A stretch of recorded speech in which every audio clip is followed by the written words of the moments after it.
Au mois d'octobre, tous les ans, les jacarandas en fleurs font ruisseler des flots de gouttes d'eau depuis leurs branches, un peu comme des bénédictions. Et c'est là que s'est nouée une alliance entre la jeunesse et l'armée malgache. Ensemble, en quelques heures, ils ont mis en fuite le couple qui dirige le pays depuis plus de 10 ans.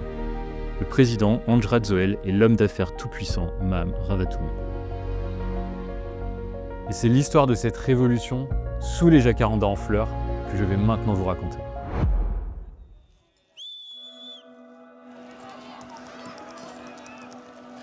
Ça fait des heures que les jeunes affrontent les forces de l'ordre. Et ce matin, des militaires ont même annoncé se rebeller, ne plus vouloir obéir au président et protéger le peuple contre la répression qui dure depuis des semaines.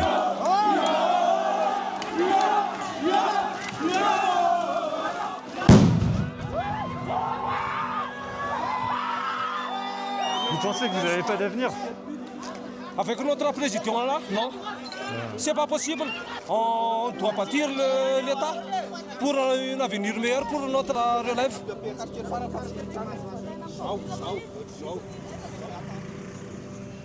C'est la fin de la journée et les jeunes ne se dispersent toujours pas, malgré les balles en caoutchouc, les gaz lacrymogènes et les grenades assourdissantes. Et on commence à se demander si les forces de l'ordre ne vont pas utiliser des balles réelles.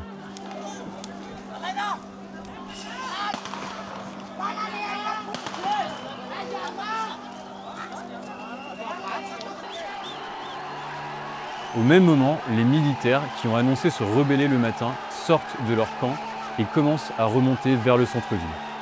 Et tout le monde se dit qu'il va peut-être y avoir un affrontement entre eux et les forces restées fidèles au régime.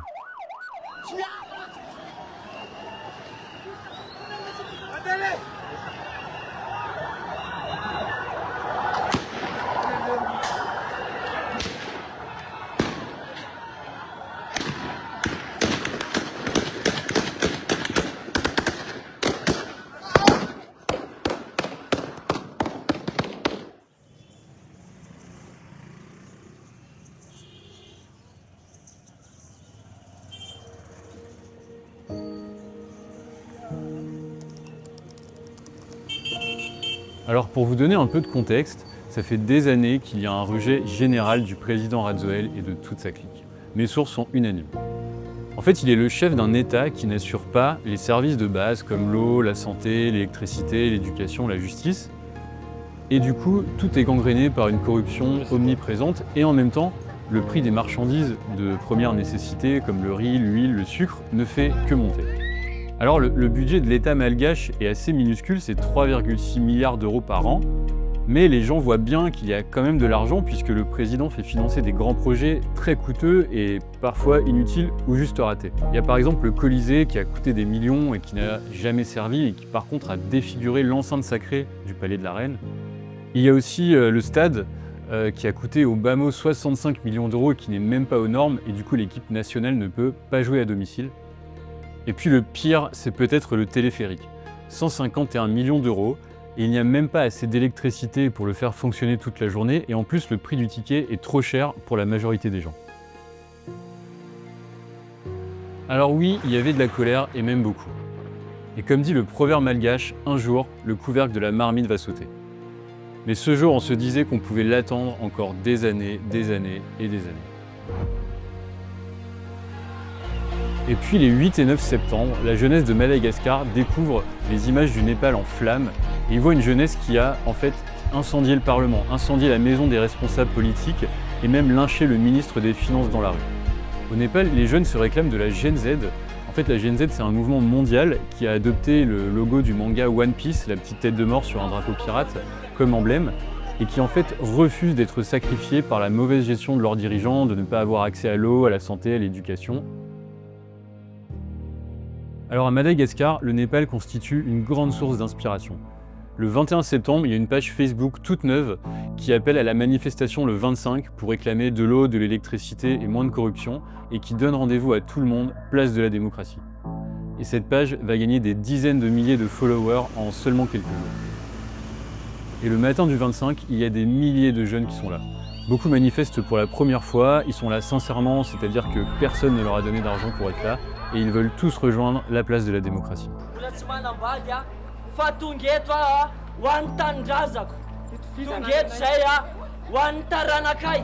Et tout d'un coup, un des flics a balancé une bombe lacrymo dans la foule. On s'est dit, bon, l'affaire va être pliée, tout le monde va rentrer chez soi, c'est fini. Et là, effectivement, ça a été, on va dire, la guerre, quoi.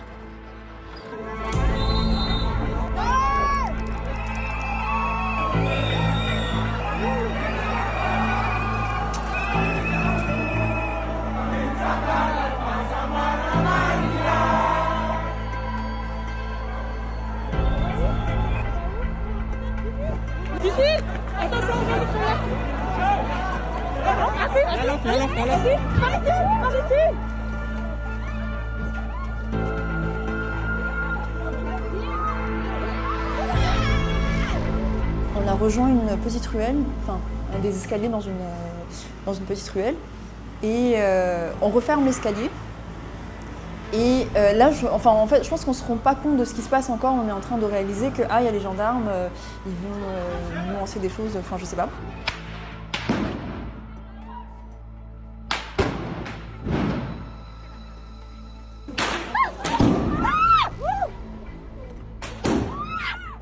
Et je vois ce truc arriver juste à côté de nous en fait, et qui...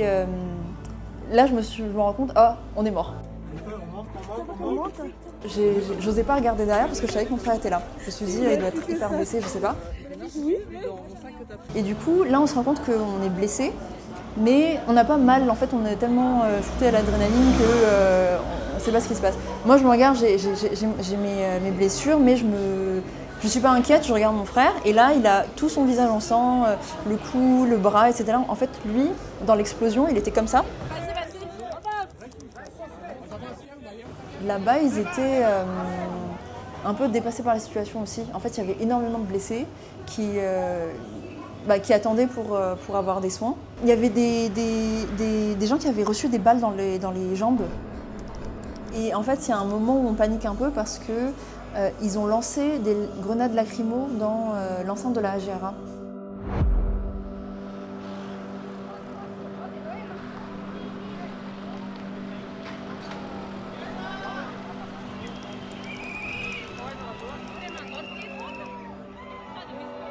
À partir de 17h, donc il n'y avait plus aucune force de l'ordre nulle part en ville. Je parle vraiment du centre-ville de Tana. Nous avions entendu sur les réseaux sociaux qu'il y avait des pillages qui commençaient à se faire, surtout sur les stations de téléphérique dans le quartier d'Ankurunjan. Et nous avions décidé de rejoindre cette zone-là, le quartier d'Ankurunjan, à pied. Nous avions vu que c'était encore une autre population qui avait commencé à rentrer dans Tana Waterfront, la zone commerciale, à Ankurunjan. Mais arrivé sur place, c'était le chaos complet.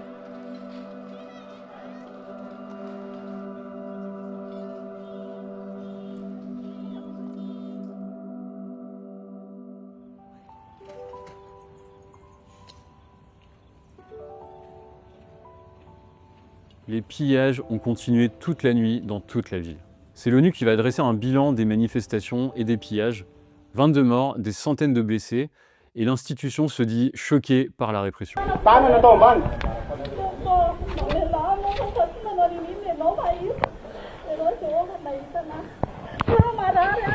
Cette vidéo par exemple, où on voit un gendarme en train de brûler les cheveux d'une manifestante soupçonnée de pillage, va avoir d'énormes conséquences et rendre fou de rage un grand nombre de personnes. Et d'ailleurs, cette répression va faire enfler la colère et il y aura des manifestations quasiment tous les jours.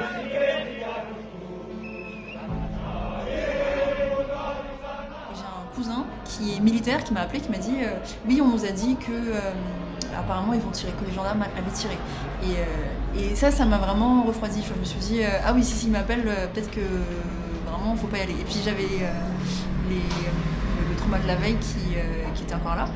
Du coup, j'y suis allée quand même. Et sans surprise, ils sont revenus avec les grenades, etc. Il y a eu des blessés. Et en fait, il n'y avait vraiment aucune pitié.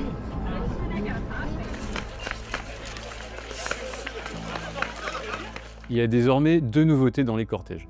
Déjà, les gens ne veulent plus seulement de l'eau et de l'électricité, mais ils veulent la démission du président. Mia Radzoel, dégage Radzoel, c'est ce cri qui va faire résonner les réseaux sociaux et les cortèges. Et puis pour la première fois, les gens plantent au bout d'une pique le nom de Mame Ravatoumang, l'homme d'affaires tout-puissant. Ils veulent la justice et la prison pour lui. Un homme d'affaires parti de rien contrôle aujourd'hui tout un pays. Même le président marche dans son ombre. Imaginez un pays où le pouvoir politique n'est qu'une façade, où celui qui tire vraiment les ficelles n'a jamais été élu. L'homme dont on parle est décrit comme le 2e homme le plus riche de Madagascar. Mais dans les faits, il est peut-être celui qui contrôle tout. Tout passe par lui. Les exportations, les agréments, les gros contrats, rien ne se signe sans sa validation.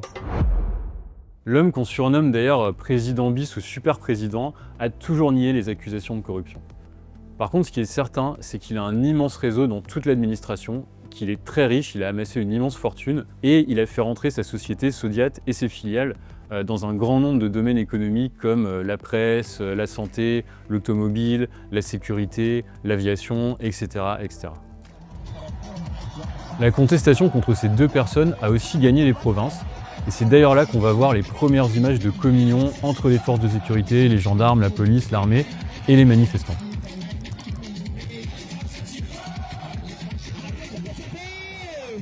Et à Madagascar, de telles images, on n'avait jamais vu ça.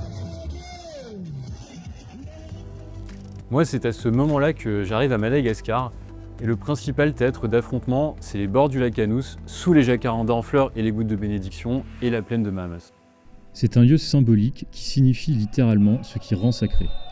Et c'est aussi ici que l'indépendance vis-à-vis de la France a été proclamée le 26 juin 1960.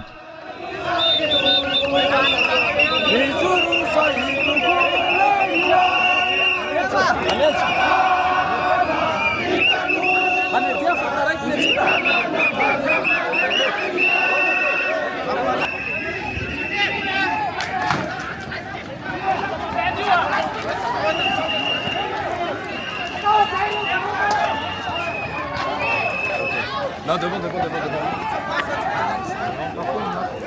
Première ligne.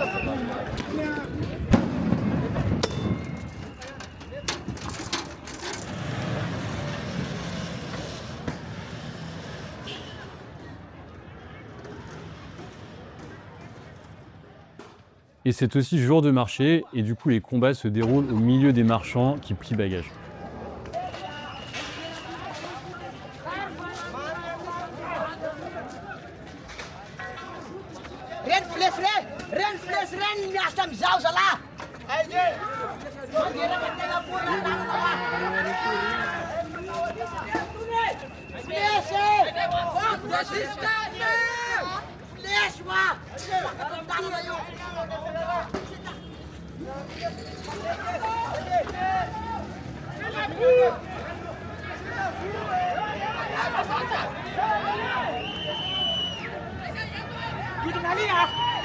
Demande sa démission, c'est tout ce qu'on veut. Président assassin, président égoïste, président terroriste. Les heures passent et le rapport de force est à sens unique, les jeunes reculent inexorablement. Et vers la fin de la journée, les combats se décalent juste sous les fenêtres de la maternité Befelatanan, mais déjà il ne reste plus grand monde.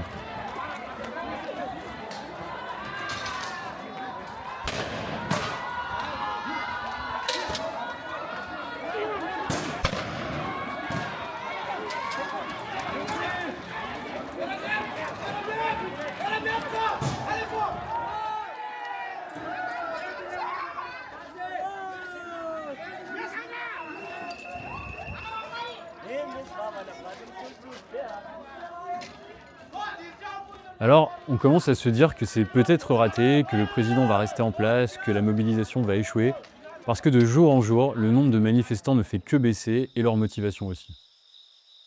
Je me suis dit que l'affaire va être pliée, les gens vont se fatiguer, et les gens étaient très fatigués, et même nous, journalistes, nous étions très fatigués. En même temps, il y a un noyau dur de manifestants qui se radicalisent, et l'un d'eux m'écrit sur Telegram pour me dire qu'ils vont jeter de l'acide et des cocktails Molotov sur les forces de sécurité. Mais même ça, je vois pas comment ça pourrait changer le rapport de force.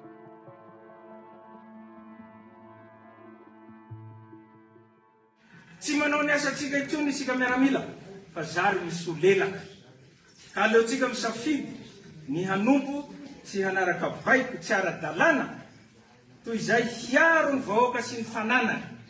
Antsika miaramila manaiky fa tokony handray andraikitra isika dia tongavy aty amin'ny kapisaty izao de zao fa aza manaiky ampiasain'ireo lehibe ireo ifampitifitra amin'ny namanareo rahalahinareo.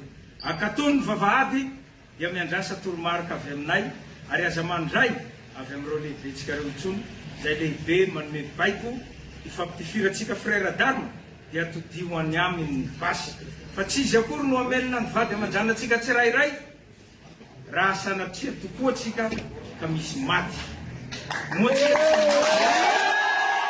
Nouveau coup de théâtre, des militaires annoncent se rebeller depuis le camp du CAPSAT. Et je pars aussitôt pour me rendre sur place. Le CAPSAT, c'est le corps d'armée des personnels et des services administratifs et techniques. En clair, c'est un immense camp où sont rassemblées beaucoup de munitions et les armes lourdes de l'armée malgache. Et donc, en cas de contre-attaque de forces restées fidèles au régime, il y aura du dégât. Pour l'instant, le portail est fermé. Avec nous, on a remercié le CAPSAT, le militaire, parce que oui, c'est nous qui a demandé. Il faut nous avec le people, avec le Vaoka. Et ils sont conscients, et il a accordé des discussions. C'est pour cela qu'ils ont fait des déclarations. Donc, à ce moment-là, le militaire est avec le peuple. On va voir la suite.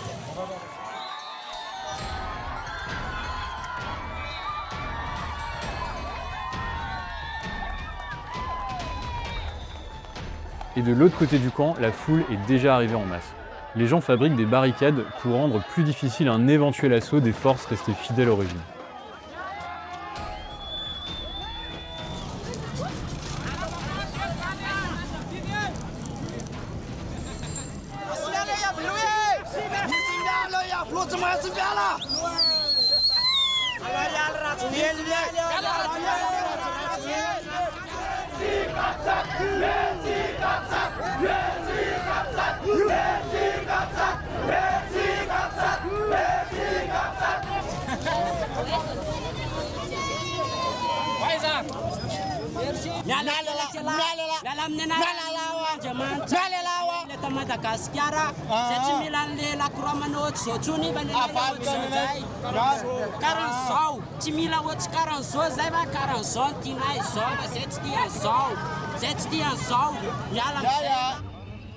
En voyant que la situation ne bouge pas énormément ici, je décide de retourner au Lacanus.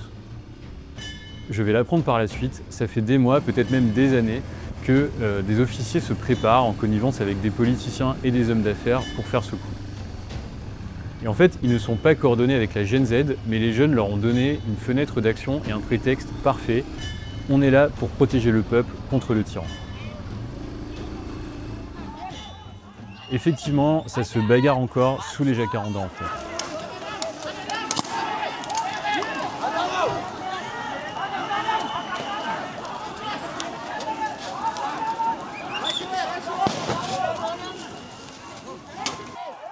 Il y a beaucoup plus de monde que je dis. Cette fois, les forces de sécurité sont contenues au bord du lac et n'avancent pas vers le stade. Je sens une énergie nouvelle qui émane des jeunes, un peu comme si la rébellion des militaires les avait boostés, galvanisés.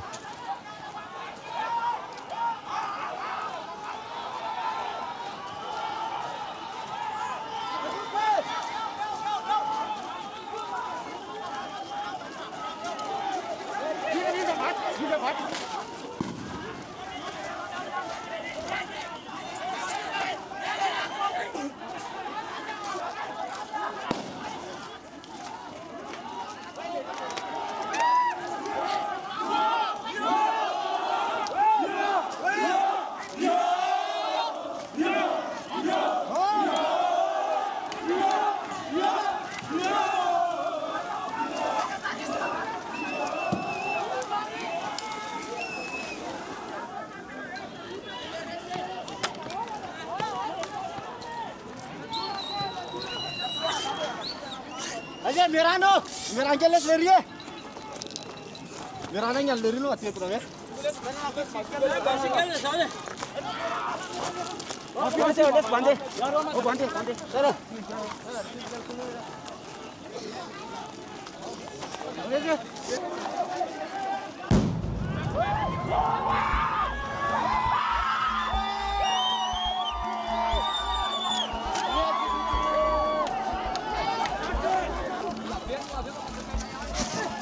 Gimana nama maskernya sarangnya nama saya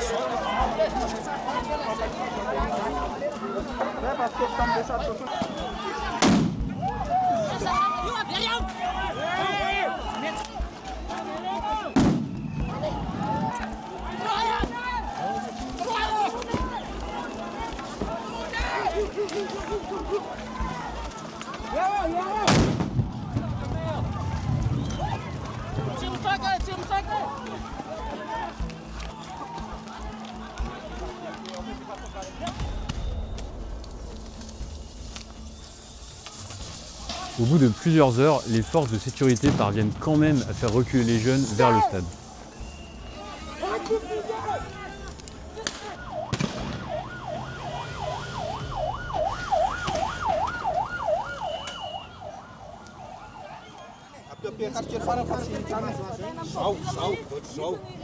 Vous avez soigné combien de personnes? Aujourd'hui, au minimum 80. 80? Oui, on a fait pas mal de sutures, disons 20 sutures et les sensations de difficulté à respirer, vu les crimogènes, il y en a beaucoup, on a pu sauver pas mal de gens.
Et nous arrivons pile poil devant le tout Biratsimanjaf, qui est l'une des plus grosses casernes de la gendarmerie. Moi, je suis au niveau du portail des gendarmes, je fais des photos et tout ça. On voit les blindés qui arrivent devant le portail des gendarmes, et au même moment, sur la droite, on voit arriver un blindé du G6, qui sont un peu les forces spéciales de la gendarmerie nationale. Et ils étaient en train de vouloir s'abriter, rentrer dans la caserne du tout Biratsimanjaf, quoi.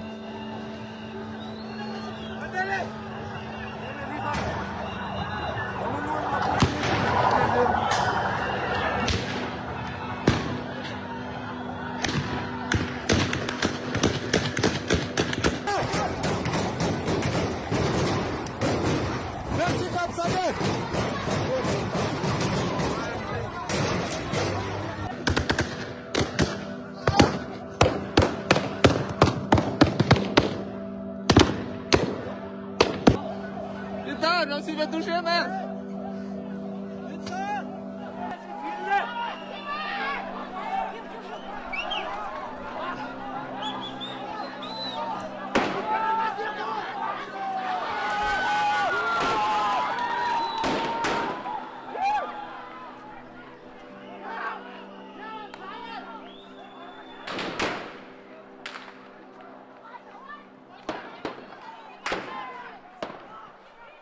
Les balles ont sifflé pendant 15 secondes au-dessus de nos têtes, on entendait les ricochets un peu partout, et malheureusement mon collègue qui était couché à côté de moi, il s'est pris des éclats, des projectiles, trois projectiles en fait dans le corps, mais heureusement pas au niveau d'organes vitaux, enfin aucun organe vital n'a été touché, quoi.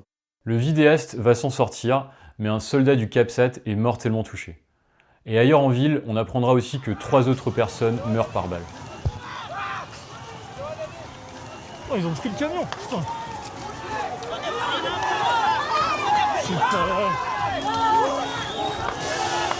De mon côté, je suis toujours au lac Anous, pas du tout au courant de la fusillade. Et c'est alors que les choses vont devenir complètement absurdes. Les forces de sécurité disparaissent et abandonnent même un blindé. Je ne comprends rien à ce qui se passe.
Et c'est la jonction du peuple et de l'armée, sous les gouttes de bénédiction, sous les jacarandas en fleurs.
Partout en ville, c'est la débandade pour les forces de sécurité fidèles au régime.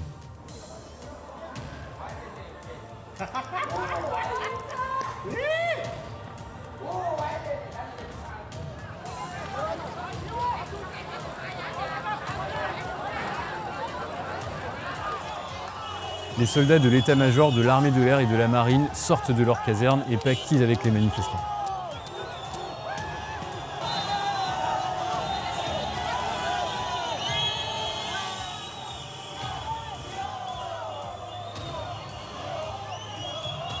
Et les manifestants atteignent enfin la place de la démocratie de l'autre côté du tunnel.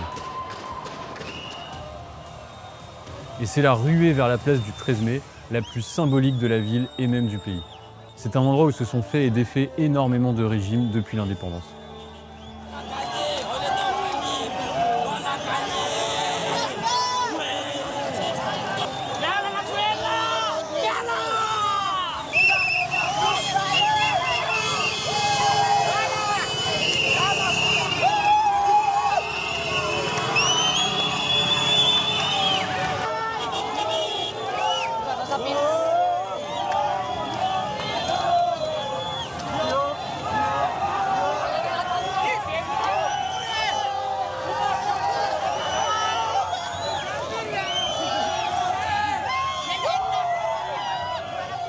Le colonel Michael Randrianirine, qui a annoncé la rébellion du matin, émerge du blindé et harangue la foule.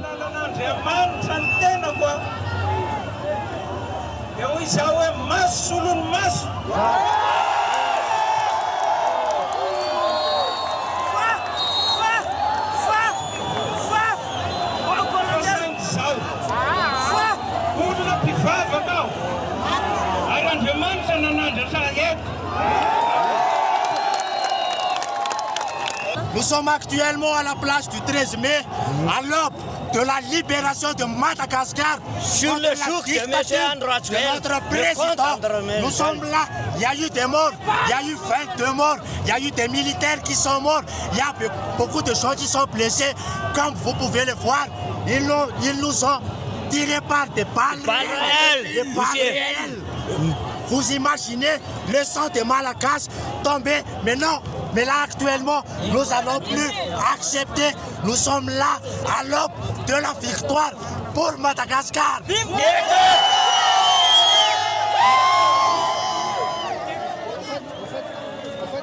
La nuit tombe et l'ambiance tourne à la liesse, un peu comme si l'équipe nationale avait gagné un match de football.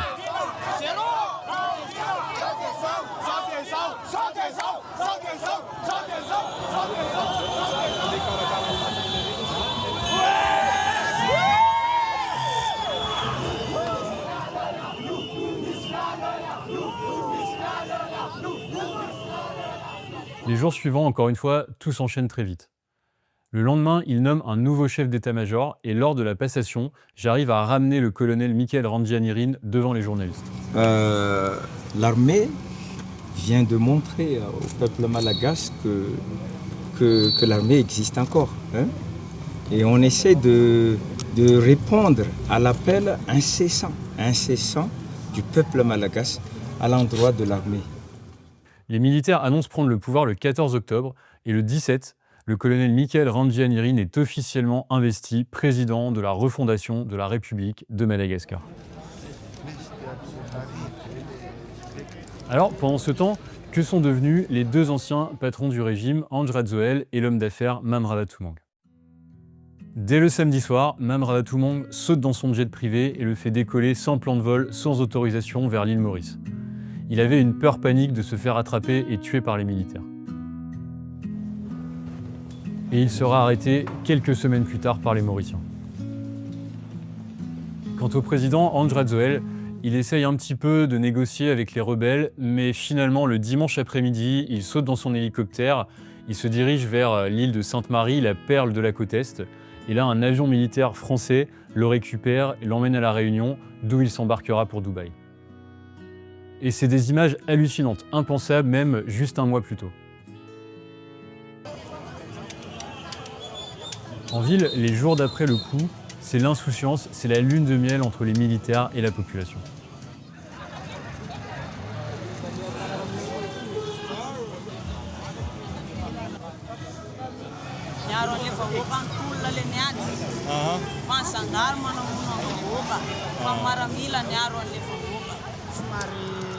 Efa somary fanalemilemy zany etolona dia le tafoka zany agnaty isany hoe espoir eo any fafany malagasy fa antoka koa ma zany efa ela ma zany le gasy nangetaeta fahafagny. Et puis les semaines passent, les jacarandas perdent peu à peu leurs fleurs et c'est le retour de la saison des pluies. Et arrivent aussi les premiers jours. On s'aperçoit assez vite que des réseaux affairistes tentent de pénétrer les cercles politiques et militaires et que certaines des anciennes pratiques n'ont pas vraiment disparu. Ça donne une situation confuse et instable. Et dans ce schéma, est-ce que du coup les nouvelles autorités vont réussir à régler les problèmes de corruption, d'eau, d'électricité, c'est-à-dire les revendications des jeunes du 25 septembre? Franchement, on peut s'interroger. On serait prêt à retourner dans la rue si ça ne se passe pas bien ou si ça reprend tout simplement les mauvaises habitudes de l'ancien régime, quoi. Parce qu'en fait, ça voudra dire que tout ce qu'on a fait n'aura servi à rien et c'est pas ce qu'on veut. Mais juste après le coup, l'alliance entre les jeunes, la population et l'armée était encore bien vivante.